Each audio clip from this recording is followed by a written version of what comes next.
नमस्कार सर, आपण सद्गुरू परिवारला नेहमी कपडे आणि विविध वस्तू डोनेशन म्हणून देत असता. तर या सद्गुरू परिवारच्या उपक्रमाविषयी आपण 2 शब्द सांगू इच्छिता का?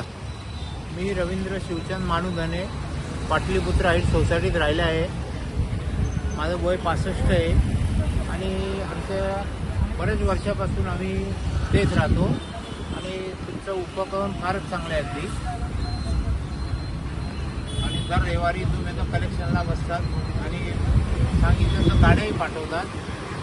एकवेळेस ऑफिसला भेट द्यायची इच्छा आहे. हा तुमचा उपक्रम फारच चांगला आहे आणि तुम्ही सगळं हे तिथं ऑफिसमध्ये घेऊन जाऊन व्यवस्थित वॉशिंग करून इस्त्री करून ज्या त्या संस्थेला तुम्ही दान करतात.